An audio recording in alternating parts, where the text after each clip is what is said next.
I'm Martin Tyler, and you're listening to Harry Symeou.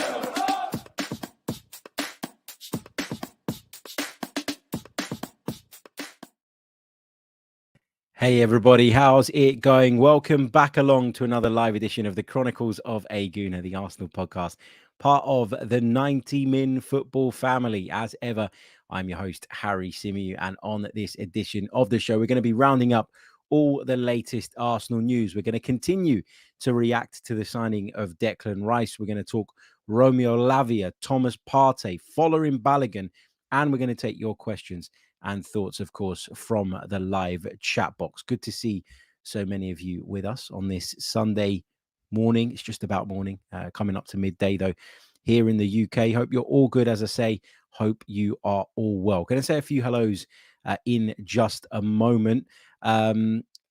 It's amazing how many people still get annoyed when we start the stream a few minutes late. Guys, we always do it. We do it on purpose, because what we found is that people don't always get the notification in time, and then they end up missing the beginning of the show. So we always set the stream for 5 minutes before we're actually going to go live. But every show, there's still people asking what the delay is. I understand that some of you might be new and might not be used to my weird ways, but basically that's why we do it.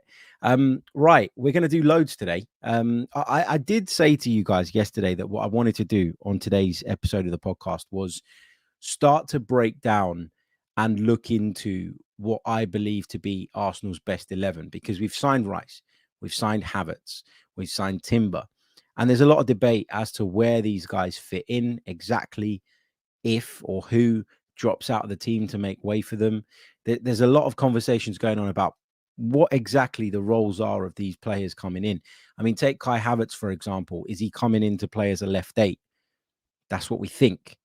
But is that his best position? I think there is a debate to be had there. Is that his best position right now? Maybe not. And there is, as I say, a debate to be had there.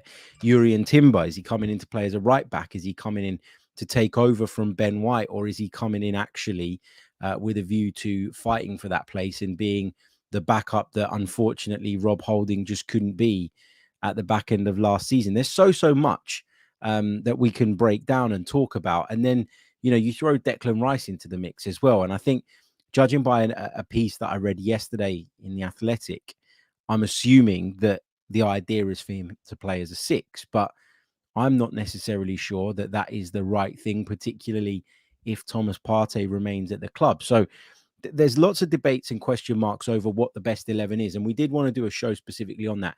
We will do it, I promise. I've even got the notes ready. I've written them all out. I've done it. I've drawn my team up. I've drawn my whole squad up and everything.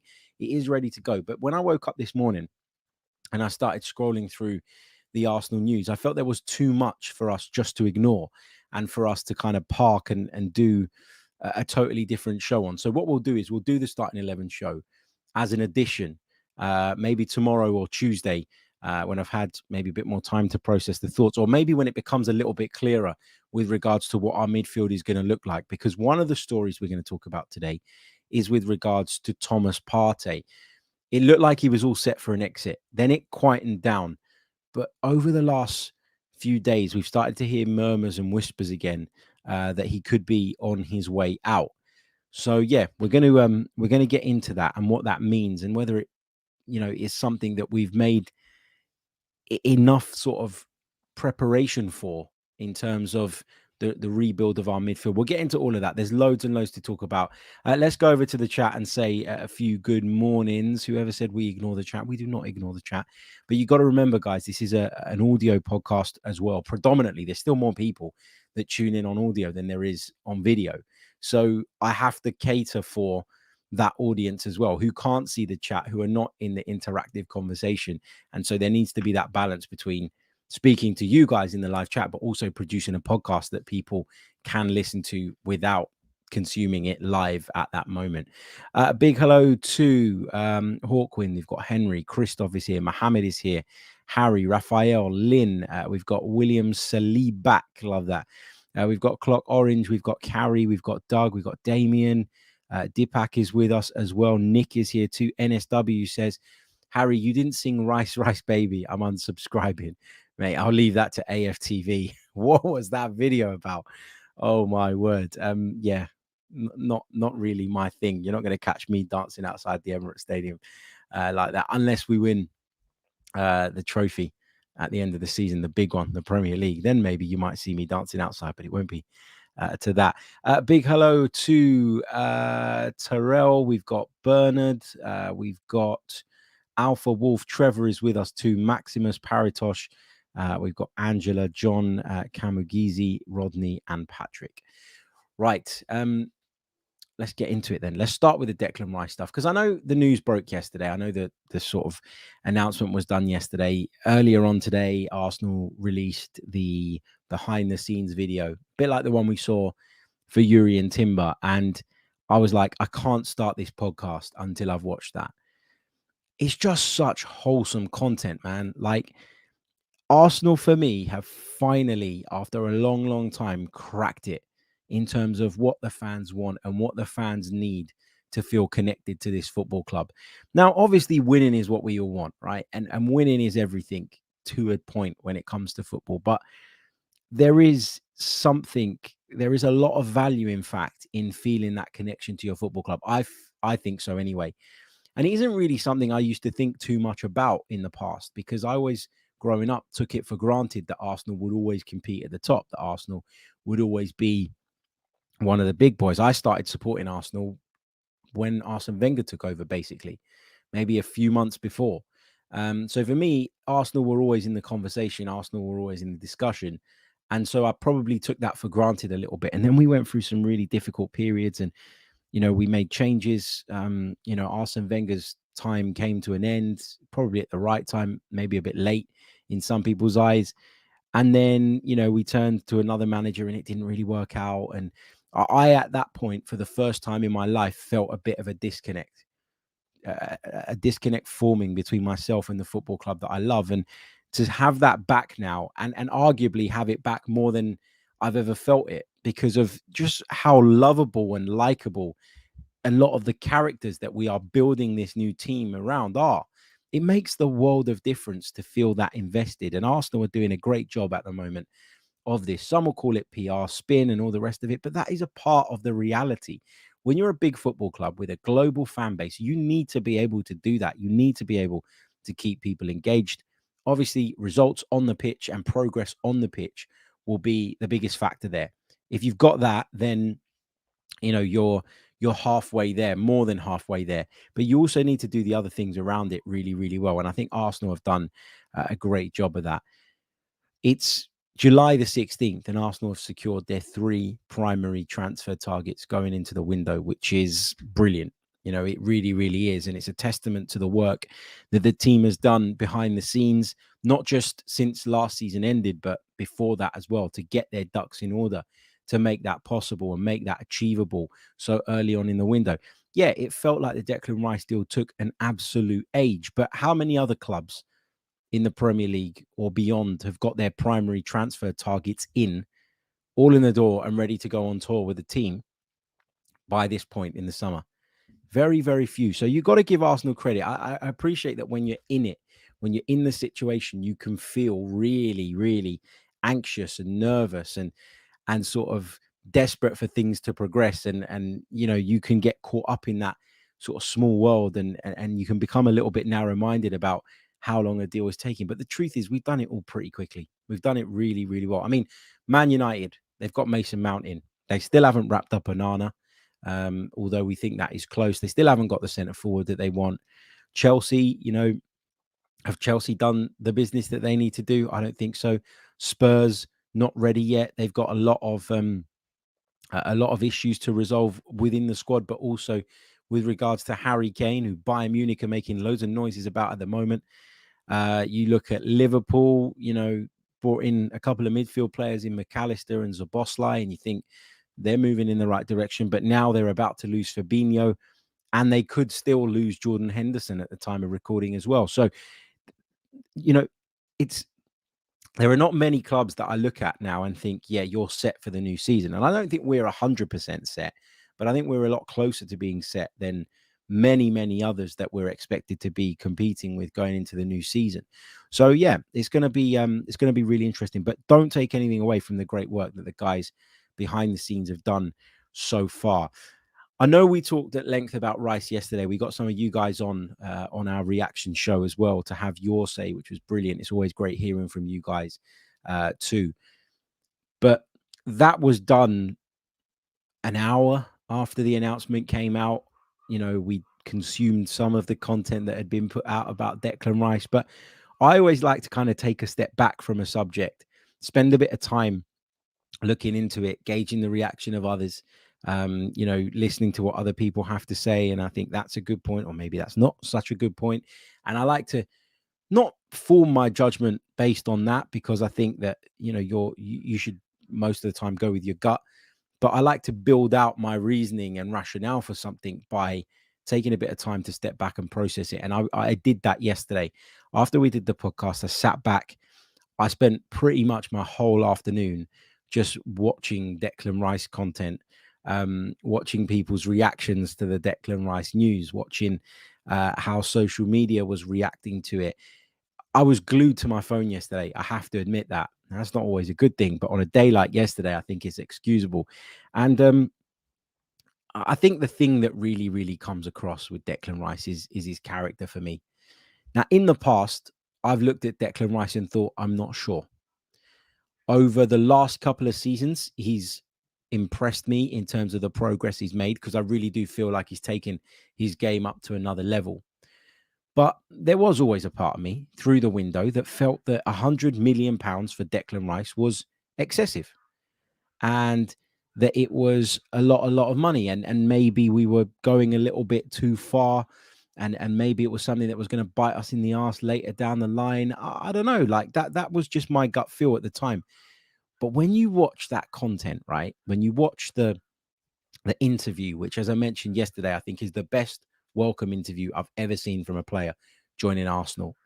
When you watch sort of just his manner and the way he is with the people behind the scenes, if you haven't seen it yet, there is a video on arsenal.com this morning. Declan Rice is behind the scenes. You know, it captures from when he sort of arrives at London Colney, which we got a glimpse of when we saw the interview, him going through the medical checks, being put through his paces, sort of exploring the training ground a little bit, and then going off to the Emirates with Mikel Arteta and Edu, and them sharing some jokes and some laughs and all the rest of it. When you listen to the stuff that Declan Rice says in that video, and it's not pre-rehearsed, right? And, you know, because it's just obvious that it isn't. It's obvious that this is just someone who is genuinely buzzing to be a part of Arsenal Football Club, who recognizes what an institution Arsenal Football Club is, and understands that although he's earned the right to be here and earned this move and deserves to be where he is, actually, he knows that he's lucky to be here as well, in the sense of he knows that this is not an opportunity that everybody gets. And he seems willing and desperate, in fact, to take this opportunity with both hands. And I honestly can't wait to see how he gets on in Arsenal colours. His personality comes across as infectious. It really, really does. And some of you may have seen a picture that I posted a little while ago when we sort of thought that the Declan Rice thing was getting closer, of me and Declan Rice. Now, I don't know Declan Rice. I'm not going to sit here and pretend I know Declan Rice. But I did have a 4 or 5 minute conversation with him when he was at West Ham. And this was, as I might have told you guys the story before, but it was my first, or one of my first, I think it was my second game for BBC Radio London. I'd gone to Reading to cover Reading against West Ham in a pre-season friendly. And I remember it being baking hot that day. I remember sort of being asked by the studio to go and get some interviews after the game. And I remember sort of coming down from the press area at Reading, which is really, really high up, not knowing where exactly I needed to go because I'd never been there before, not having had that experience of covering games in the flesh as much, and not really knowing where to go and all the rest of it, and getting a little bit flustered about the fact that, shit, I might not get an interview, in which case I'm going to have to go back to the studio on only my second game after they've given me a chance and say, sorry, guys, I couldn't get one. Like I remember being really, really nervous about that. And I remember sort of trying to find players and trying to find David Moyes and all the rest of it. And then I spotted Declan Rice and I thought, do you know what? I'm going to look like a right idiot if I go back to the studio now with no interview. And I just went up to Declan Rice and we spoke for like 4 or 5 minutes, and he was great. He was brilliant. He was so good, and you could just tell how down to earth he was, how likable he is, and it's genuine with Declan Rice. And I think his character is going to rub off on a lot of people. We keep talking about that family element that we have at Arsenal right now. And so, although he's a great fit from a footballing perspective, he's a great fit in terms of as a personality as well. And I'm really looking forward to seeing how he fits into the team and how far we can go with him in our midfield. We're going to come on to talk about Partey in a minute. The potential of Arsenal may be moving for Romeo Lavia, depending on what happens with the Ghanaian. We'll get into all of that in just a second. We're going to take a few of your comments, and then we're going to take a short pause and dive into the next subject. But Christoph, who watched obviously Declan Rice's interviews, has taken this away, and I like this. He said that we learned some player given nicknames from Rice's interview: Sacks, Rammers, and Whitey. Somehow need to work those into the daily podcast. I almost feel like you can't call them those names unless you're mates with them, and I'd love to be mates with all of them, but I'm not. Yeah, we'll see if we can do that over the course of the season. Sacks, Rammers, and Whitey. We'll try it. Nick says a lot of salty West Ham fans yesterday. My word, there were a lot, weren't there, on social media, calling the announcement cringe and this and that. And look, I don't get it, man. I think, we're a big football club. West Ham are a relatively big football club, okay? They're not in the same league or the same boat as Arsenal, but I genuinely do think if I were a West Ham fan, I'd wish Declan Rice well. It's not like Declan Rice engineered a move away, threw his toys out the pram, didn't want to play, all the rest of it was really difficult during this process. Declan Rice knew what he wanted. He knew where he wanted to go. He knew what West Ham wanted for him in terms of money. And he just sat back and allowed the two clubs to thrash it out. I thought he was incredibly respectful in the way he played towards the end of his West Ham career, and we know now that, the move to Arsenal was on the cards way back. But you never would have thought that, based on the way he performed. We know that he's been, as I say, incredibly respectful in terms of his goodbye letter and all the rest of it. He was even respectful to West Ham in his Arsenal interview, where he made reference to them and how much he loves and cares for the football club. I just couldn't understand then why there were so many West Ham fans taking to social media to have a go, to criticize him. You're not going to, as a West Ham fan, want Arsenal to win things because we're London rivals. But we hate Spurs, they hate Spurs. We hate Chelsea, they hate Chelsea. I actually didn't think that they felt the way that they clearly do towards us. Maybe because I don't really feel too strongly either way for West Ham myself. Maybe I was a bit oblivious, actually, to how big the rivalry is, perhaps. I don't know. I just think if I were a West Ham fan, I'd be incredibly grateful to Declan Rice and want him to go on and do well, and B, I'd almost admire the fact that he's not taken the easy route and gone to Manchester City, for example, and instead he's come to Arsenal, where A, he believes it's the right environment for him, but B, he also feels there's a real big challenge there. That is the right character for me. I think he deserves so much praise, not the opposite. It doesn't make sense to me. What else have we got? Wadribo says, Harry, for sure, this Rice signing is exactly what I want Arsenal to do. Right now, it feels good to be part of this beautiful club. Absolutely. What else have we got? Lynn's got a little bit of a concern. She says, I'm so pleased that we've signed Declan. However, if I was Declan, the price and the amount of publicity he's been getting over the last 2 months could be a problem. Let's hope the pressure doesn't get to him. I think he'll be okay. I think Arsenal will be key in this. I think Arsenal will need to protect him against a lot of the issues that, you can come across if you've made a big money move. I think they maybe learnt their lesson from Nicolas Pepe. But ultimately, I think what this comes down to, Lynn, is that for me, Arsenal don't pay this kind of money for a player they're not sure can handle it. The Nicolas Pepe thing was a completely different story. We've talked about that many a times over the last few years. And, it's clear that he wasn't at the level that maybe we thought he was. Incredibly talented, but it's not just about talent in football. It's about mentality. It's about being able to handle the pressure. It's about so much more than that. And unfortunately, Nicolas Pepe was lacking in some of those other departments. I don't think Rice is lacking in ability. I don't think he's lacking in athleticism. And I don't think he's lacking mentally based on that interview. I also think he's got a great character, the kind of character that people warm to and that people naturally want to rally around and support.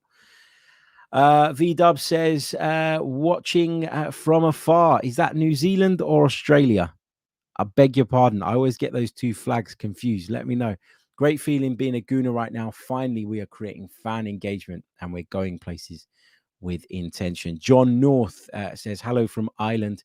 I enjoy your channel. I've been an Arsenal fan since 1971. Big shout out to you, my friend. Great to see you in the comments. Rodney says, hi, Harry. Been a Gooner for 50 years. The good times are back. And thank you and well done to you for your awesome show and professional reporting. You're so passionate for the Arsenal. Well done, Harry. Thank you so much, mate, for your very, very kind words. Messages like that honestly mean the world to me, because you wouldn't believe, well, no, you would believe it, because lots of you have been here and seen it, that you get a lot of shit when you do a job like this, because whatever you say, there will be someone that disagrees with you. And often nowadays, particularly in the age that we live in, people can't just disagree respectfully. People want to go at you. If you see some of the messages that I got from West Ham fans on Twitter the other night, because I said, I just find it a bit ironic that, you know, West Ham were sort of taking a while to sort of move forward with the deal in the early stages, because they wanted to bring Man City into the equation and see if they could get a little bit more money. But then when it came to the deal having been agreed and Arsenal started to slow it down at their end, they were all up in arms about it. I said that was a little bit ironic, and you wouldn't believe, man, the abuse I got. So when you get nice messages, it does mean the world, because it's very easy in a job like this to focus on the negative comments you get, because more often than not, it's the negative people that are really, really vocal, and the people that enjoy what you do might not be as vocal, and that's fine as well. But you know, it's important to see that balance as well, for your own sanity, if nothing else. But thank you so much, guys, for your kind words.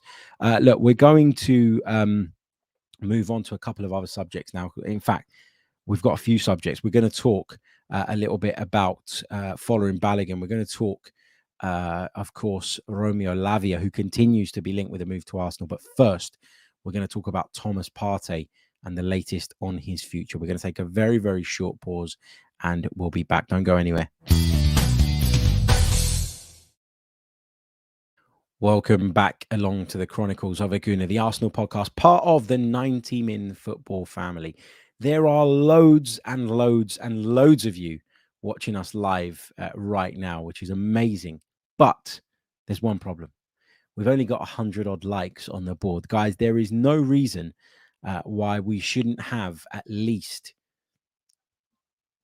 300. I'm going to say 300. Let's aim for, in fact, let's aim for 500 likes by the time we're finished with this stream. Now, I know we might not manage that on the live, but 500 overall, I think is very, very achievable, guys. So if you haven't done so already, please do leave a like on the video. Also, subscribe to the channel if you haven't done so already. That really, really does help as we continue on our journey towards I nearly said 3,000, 30,000 subscribers on YouTube. It's mind-blowing. 30,000 people. We're nearly there. We're not a million miles off. So if you haven't done it already, please do subscribe to the channel. As I say, it really, really does help. Let's take a couple more. Oh, there's so many nice comments coming through now, which is amazing. Damien says, can't wait to see your team. Don't worry, we'll get that done in the next couple of days. I promise you. I just wanted to do it on a day where there wasn't that much news, because I felt like that would be a good way of A, filling the space, but B, sort of making sure that the content continues. Because there will be days where I think it's going to get a lot quieter now for Arsenal over the next few weeks. But obviously, there is a lot of speculation around today with regards to a few players. So we've got to address that. Reginald says, I prefer your channel to all the others. Thank you so much. Been a Gooner since 1943. I'm excited about the future. Wow. Arsenal FC1 says, hi, Harry. Gooner since 78. Thanks for your great work. Thank you so much to you as well, mate. Okay. Let's do it then. Thomas Partey. What exactly is going on with the Ghanaian. Now, I want to sort of caveat this whole conversation with just one line that's been going around in my head over the last sort of 24 hours since it became apparent that the Declan Rice deal was ready to be announced. I remember sort of sitting there yesterday and I was having this conversation with my dad because we spoke in the morning, and I said, yep, the Declan Rice thing, it's coming today. You know, make sure you're keeping an eye on your phone, make sure you're ready to jump on and have a look at all the amazing material that I knew was going to be coming our way. But I did say to him yesterday, whether Thomas Partey is leaving or not, the speculation around Thomas Partey is going to increase when Declan Rice officially joins, and that's all confirmed. Why? Because if you're a journalist, you are going to, let me rephrase this before I upset someone. There are a lot of people online that are opportunists. And I don't mean this in a negative way. This is not me digging or calling anybody out, so please don't take it that way. But a lot of the time, when it comes to football reports, it's about timing. And there will be times where you can post something and it makes more sense than it would make at any other time, which naturally drives engagement and then impacts on the level of pickup on that piece. So Thomas Partey leaving is something that's been talked about for a little while. Okay, there's no getting away from that. We've known that that's been a conversation. We've known that that's been a possibility because some really, really high profile journalists who are very well connected have said as much. To drop the Thomas Partey news or Thomas Partey report that I'm referencing now, that we're going to get into in a little bit more detail in a minute, you got to do it at the right time. And to drop it after the Rice announcement is the perfect time. So that's the first thing. So any report that comes out right now about Thomas Partey, I'm skeptical of because of the timing, first and foremost. You could argue the other way that actually Arsenal were only going to ever entertain the idea of Partey leaving once they got Rice in. So maybe it makes sense from that perspective. And I get that. And I get that side of the argument. But then you got to look at the report itself. And you've got to try and figure out or make sense of this report. And from that, you can decide in your own mind. Nobody's going to tell you what to believe or what not to believe, but you can decide in your own mind how much attention you want to give this thing and how much credence you want to give this thing. So this is what we got last night. Okay. For those of you that are not necessarily in the loop, last night, there was a report that came out from a Saudi-based outlet that said Thomas Partey has finally accepted an offer of personal terms from Saudi Arabia. Okay. From who? No club is mentioned. What do the terms look like? Nothing is mentioned. Where are this mysterious club in terms of their conversations and discussions with Arsenal? Again, nothing mentioned. That's a really, really vague piece of reporting, like really vague. And when something is that vague, I think you have to scrutinize it that bit more. And I think you have to then think about it that bit more. And you have to put it through what I call the common sense test. Common sense tells us that if Arsenal are going to sell Thomas Partey this summer, they'll be more willing to do it now. And it's more likely now that, of course, Declan Rice is in the door. But this feels like an opportunist jumping at the chance to make a splash. Just AJ says, Ornstein reported this weeks ago. Correct. David Ornstein reported there's a possibility that Thomas Partey goes. I'm not denying that. The bit that I'm struggling with is the report that broke last night, which specifically says that Thomas Partey has agreed personal terms with a Saudi club. Now, over the last few weeks, we've heard repeatedly that Thomas Partey's preference is not to go to Saudi Arabia, that he'd rather stay in Italy. Or sorry, he'd rather go to Italy, not stay in Italy. He'd rather go to Italy or remain somewhere in Europe. Now, I'm not saying that Thomas Partey won't, by the end of the window, end up in Saudi Arabia. I can't say that because I don't know that. But if you read this report that came out last night, All it says is that Thomas Partey has agreed personal terms with the Saudi club. Who? Nobody knows. What are the details? Nobody knows. What's the status of that club's negotiations with Arsenal? Nobody knows, because nobody even knows who the club is. That's the point I'm making, right? This is a really, really vague report. And although I would not dismiss the idea or the chance of Thomas Partey moving to Saudi Arabia, this report is not enough for me to go wild about it and start ranting and raving about this decision. Because I personally think letting Thomas Partey go now is the wrong thing to do. And I've said that over and over again. I've talked about the need to build on what we had last season and the need to move forward, not to take steps back, not to strip it all back and go again. Now, Arteta might feel differently and Edu might feel differently. They might think it's time for a rebuild in midfield. And if they do, fine. You know, I can still have my opinion on that. And my opinion is that that is not the right thing to do right now. It needs to be, if you're going to rebuild it, the transition needs to be managed in the right way so that Arsenal maintain the levels that they displayed last season and don't take 3 steps back again before they move forward, because ultimately we're on the cusp of being great, but we're not quite there yet. And so we need improvements. We're not at the point where we are really, really desperate and they're or really, really poor and everybody feels like we need to rip it all up and start again. We're not there now.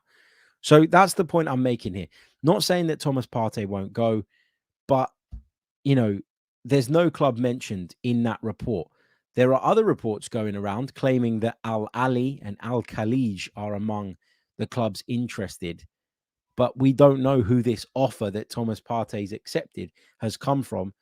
And to be honest with you, I don't even know if we're at that stage yet.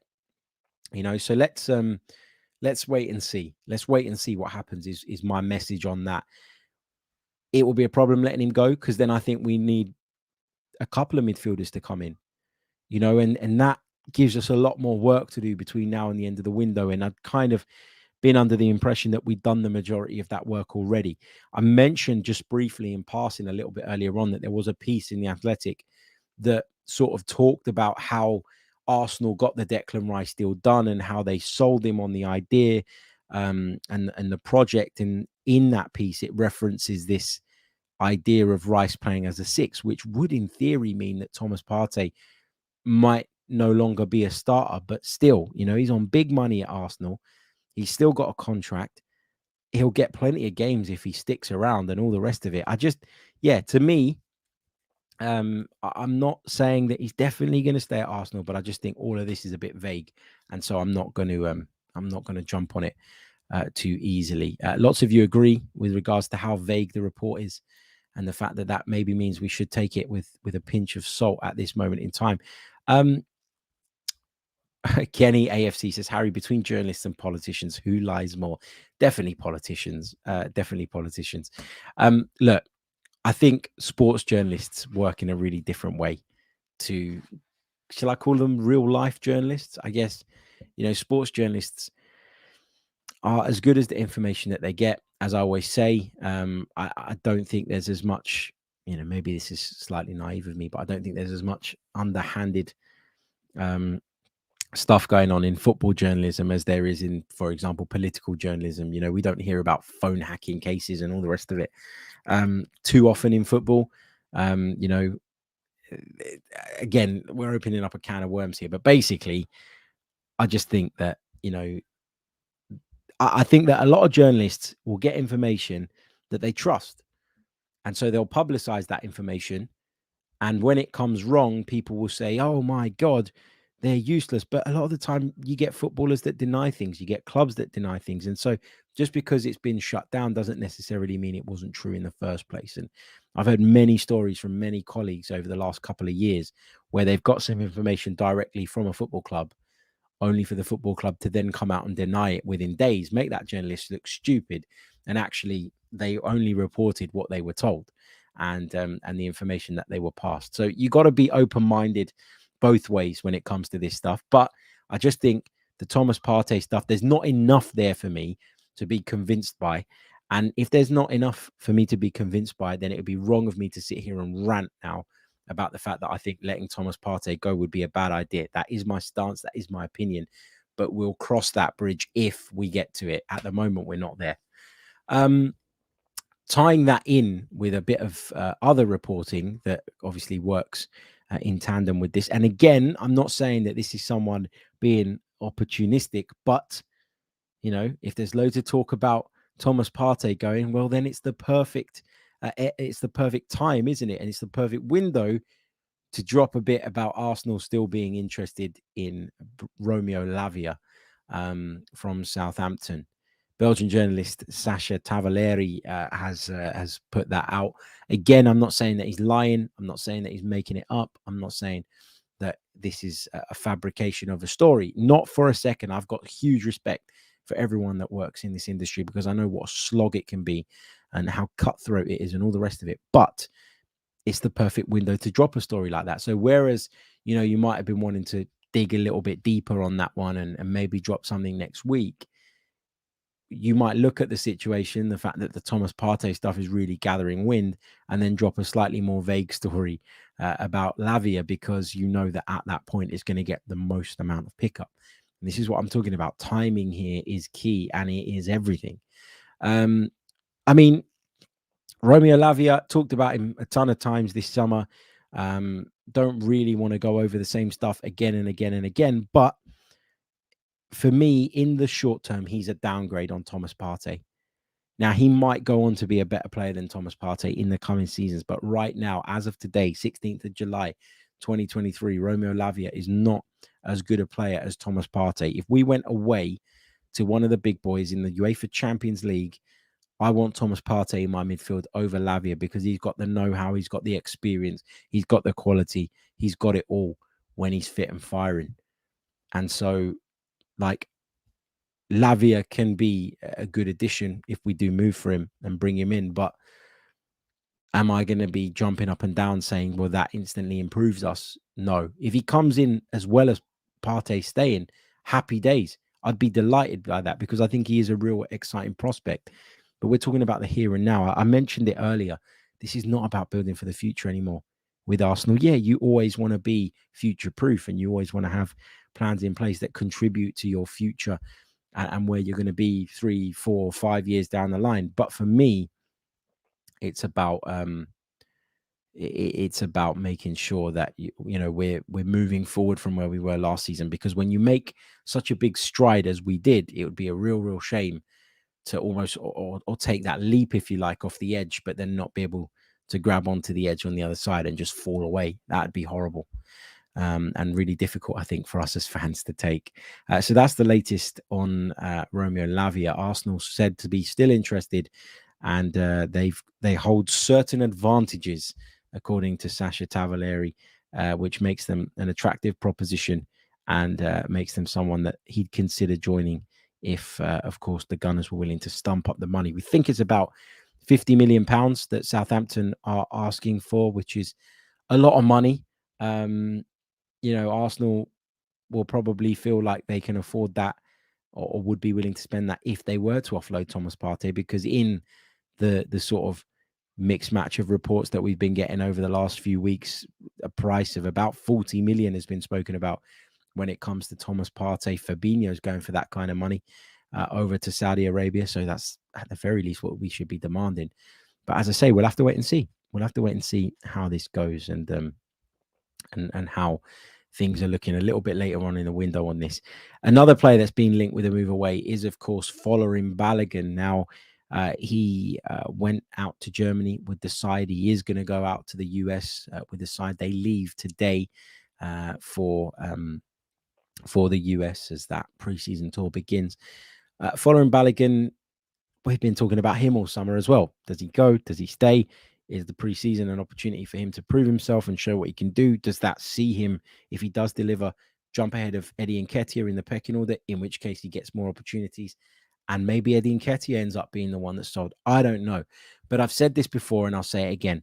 Right now, Folarin Balogun's value is at a point it probably isn't going to be anytime soon if he stays at Arsenal, because he's not going to play that regularly. And if he's not playing regularly, how can you slap a 40-50 million pound price tag on him? I know that a lot of people want him to stay. I'm in the camp of I'd quite like to see him get an opportunity. But if that kind of money is on the table and Arsenal are not sure about his ability to challenge Gabriel Jesus, then I'd understand why they take it. But we're getting contradictory reports, or we have had contradictory reports all summer with regards to what Arsenal's asking price is. Some say 30. I've heard 35. I've heard 40. I've heard 45. I've heard as far as 50 million pounds as well. And the latest club to be said to be showing an interest in Folarin Balogun is Inter. Now, of course, Inter, Champions League finalists last season, did incredibly well under Simone Inzaghi, looking for a solution at centre forward with Edin Dzeko having departed from the club. Lukaku was the one that they were really, really keen on. Obviously, he rejoined Inter from Chelsea on loan, and it was understood that the two clubs were at the table trying to work out a price point at which both would be happy to deal, taking Romelu Lukaku back to Inter, where he told everybody that he wanted to be. But this is a big, big story, and one that's maybe gone under the radar because we've been so bogged down and sort of focused on the on the Rice and Timber stuff that maybe we kind of ignored it a little bit. I remember sort of reading this a couple of days ago and thinking to myself, my God, for someone who's as big into Serie A as me, how have I not been right across this? The reason I've not been right across it is because Arsenal have been taking up all my time. But this is an extraordinary story unfolding in Italy. Romelu Lukaku, who had told everybody that he wanted to go back to Inter, it's been found out that actually he was having talks with Juventus, their greatest rival, even more than AC Milan, you'd argue. Their greatest rival, Inter. He's been having conversations with them over the last few months about a possible move there. He's been talking to clubs in Saudi Arabia about a possible move there. And Inter have found this out, and having made some contact with Chelsea, were trying to get a hold of Romelu Lukaku, as the report goes, to kind of move things along, and couldn't get a hold of him because he was waiting to see what was on the table from Juve, who were rumored to be willing to pay him more in terms of a salary and all the rest of it. And this has just led to a complete breakdown in the relationship between Inter and Lukaku, to the point that Inter are now back in the market looking at another striking option. And of course, Balogun is said to be right at the top of their list. But there are a couple of interesting bits here. So they want clarity from Arsenal with regards to what the player's valuation is. They think that 50 million is too much. I think they would be willing to go up to around about 40 if the payment structure was one that works for them. But they want some clarity from Arsenal. My understanding from the Arsenal side at this moment in time is that Arsenal are not sure whether or not they want to allow Folarin Balogun to go. So they're going to try and keep this one on ice. The problem is that Inter do not want to hang around here. Inter want to get a centre forward in, and they want to do it sooner rather than later.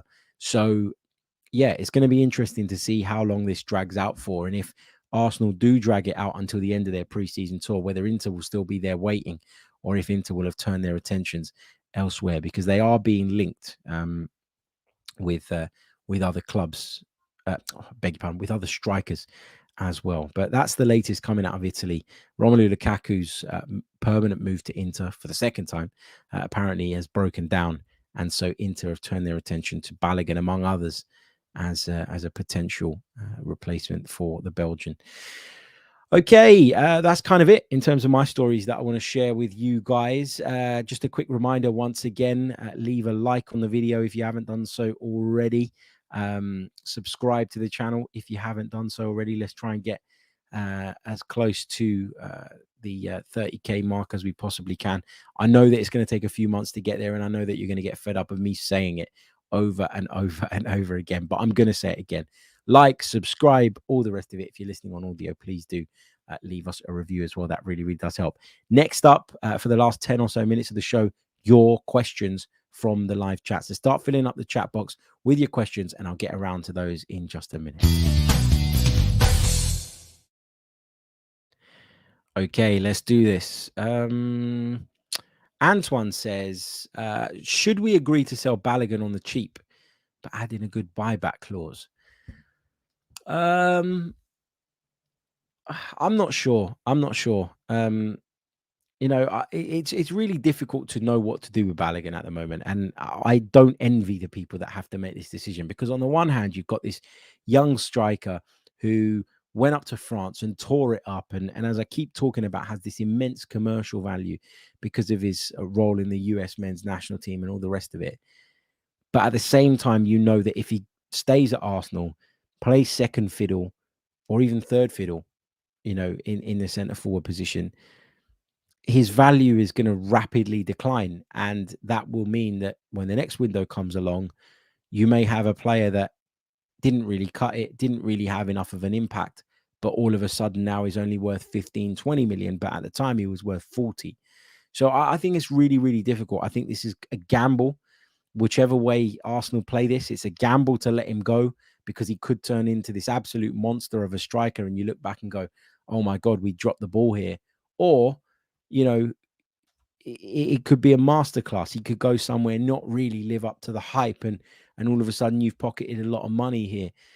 If you keep him, again, he could turn into a world beater, or he could be a bit of a flop that later down the line you can't get any funds in for. So it is a gamble, whatever way you look at this, I think. And I know I get a lot of shit from our listener Moss for my sort of opinions on the French Ligue 1.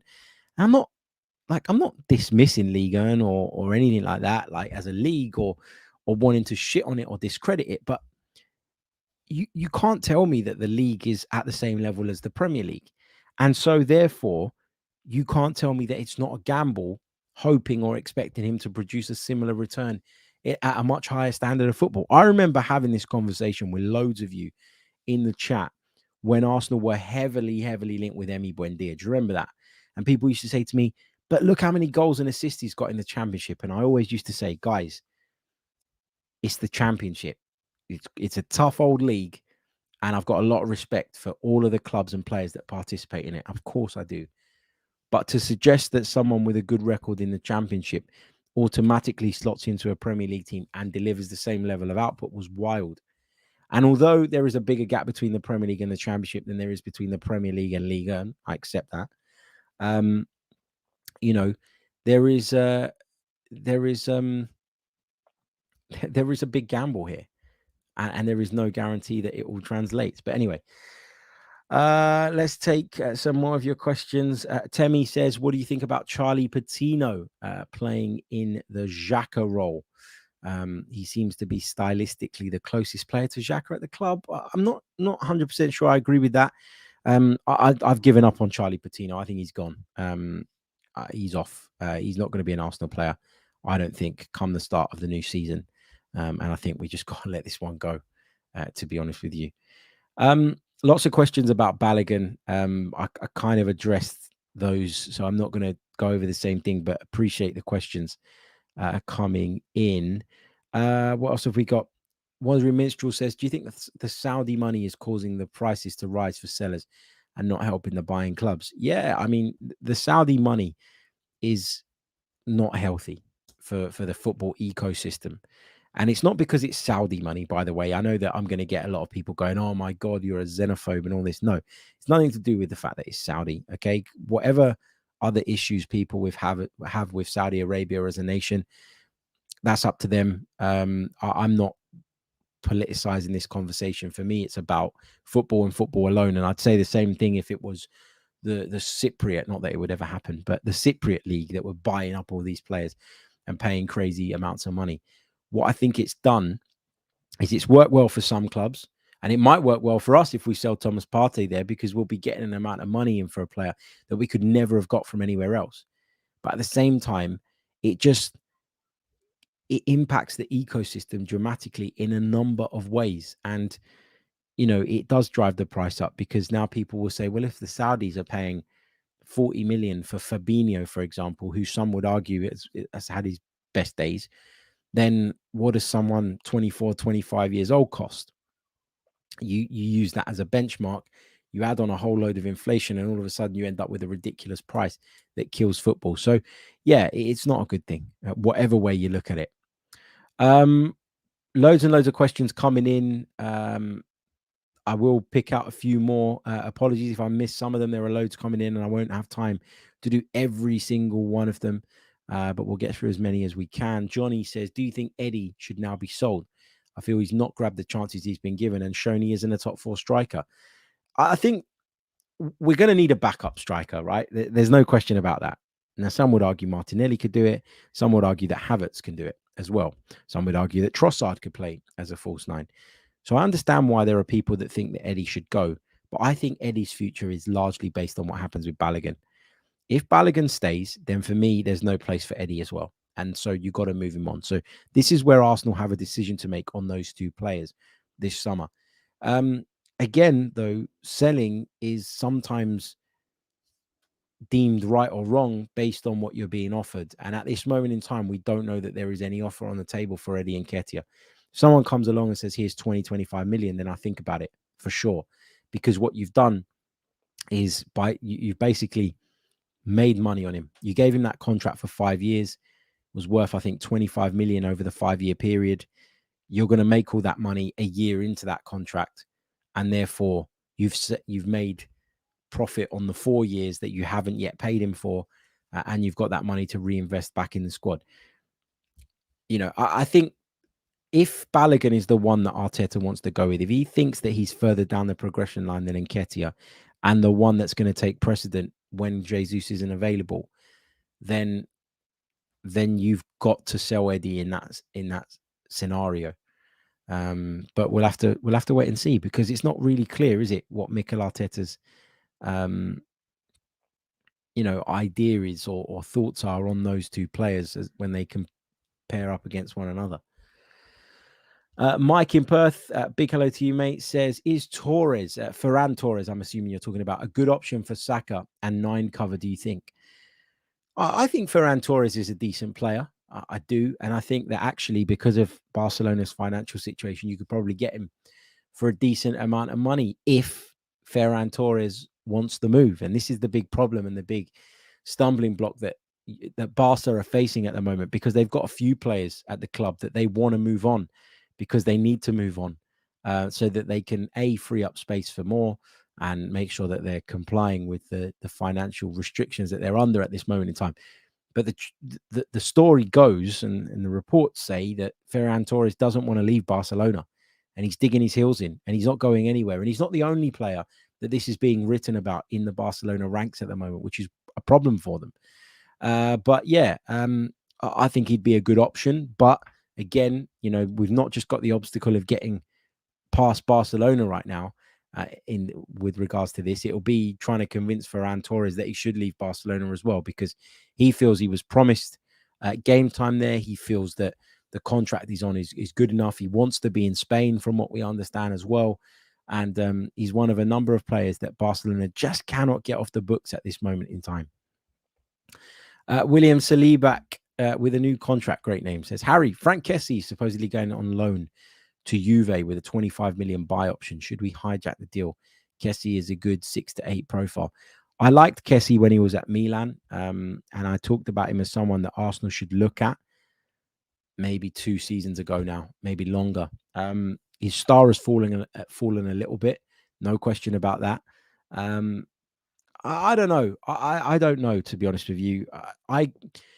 I look at players and I think there's a point where they're at a great level, and actually you should go and hijack them then, or not, hijack's the wrong word, but you should go and nab them then, because if you can do that, you're bringing them in and they're full of confidence, and you've got the platform on which to rebuild them. And I guess this is the same reason why some people are a little bit skeptical about the Kai Havertz signing, because yeah, he was a great player and showed he was a great player before, but then it's gone bad, you know, and he hasn't performed, and he struggled, and his confidence took a beating. And now people think that the reason this represents a bit of a risk is because not only does Mikel Arteta have to get him up to speed with everything Arsenal are doing, but he also has to work on rebuilding his confidence as well. And I think that would be the case with Frank Kessie. I think Kessie's so suited to Serie A that if I were him, I'd go back to Serie A, and a club like Juve is a good place to land. I would be unsure on this one, to be honest with you. I haven't thought about it before because I didn't think it was even a possibility. I referenced players that were digging their heels in at Barcelona, and we believed that Frank Kessie was one of them as well just a few weeks ago. So it's not something I've thought about, and it's not something I've really sort of dived too much into. But at this moment in time, my answer would be not 100% sure on that one. Not 100% sure. Right, guys, I am going to leave it there. Thank you so much for tuning in. As always, can't believe how many of you were with us live. We've had over 2,500 of you join us during this live stream, and for a Sunday early afternoon, that is amazing. We got 234 likes on the board, so we're nowhere near the target, but let's try and get as close to that as we possibly can. Like all the rest of it. Subscribe if you're new, or you might not be new. You might just not be subscribed. Subscribe.